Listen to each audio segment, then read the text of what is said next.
All right, joining me now is Democratic Congressman Bera from the state of California. He is a member of the House Foreign Affairs Committee, allowing him access to those closed-door impeachment hearings. A lot of important information to get to, sir. Thank you very much for joining us tonight. Let me first begin with what the president did today, both publicly as well as on social media. What do you make of his efforts to try and out the whistleblower?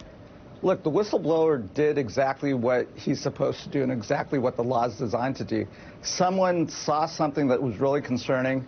They corroborated that with multiple other folks and submitted a report to the Inspector General of the intelligence community.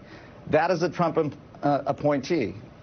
That Inspector General found the allegations credible and urgent and submitted that up to the acting director of national intelligence, another Trump appointee.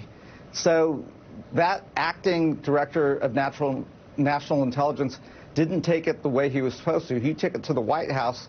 Fortunately, it came out, and the chair of House Intelligence, Adam Schiff, was able to get him to come testify.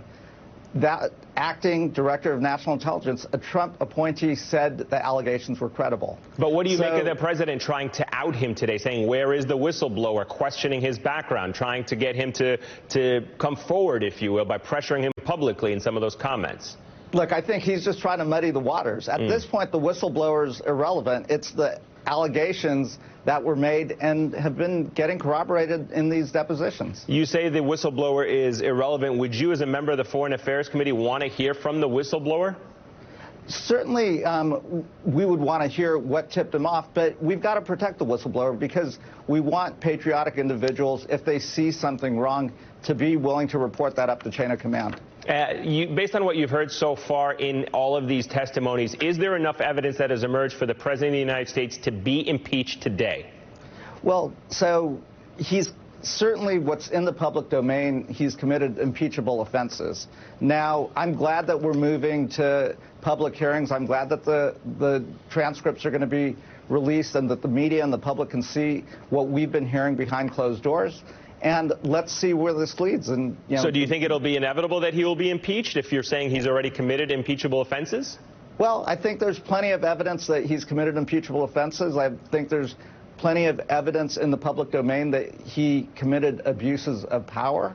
Let's see where this leads. Let's see when the public hears the testimony that we've heard, and we'll see where that goes. Let's talk a little bit about John Bolton, the former national security advisor. He was called to have a deposition this week. Do you expect him to show up? And if he doesn't, what should Congress or what should the committees who have the power do something about it? Well, obviously, I hope he honors a subpoena. I hope he understands that his duty is to the Constitution of the United States. And if the president is innocent, his deputy national security advisor ought to come forward and defend him. And what do you want to hear from him specifically? If you have all the information that has been flushed out for you from so many of these depositions that you say have already painted a picture of the president committing impeachable offenses, what would you want to learn from John Bolton? Well, you'd want to know what made John Bolton so concerned that he walked out of a meeting. You'd want to know what he knew. Obviously, I don't think John Bolton agreed with the decision to withhold funding for the Ukrainians, and we'd want to know what he thought of that. There's reports, obviously, that he also thought that this was similar to a drug deal, and he didn't want to have any part of that. Do you think that would be damning as well?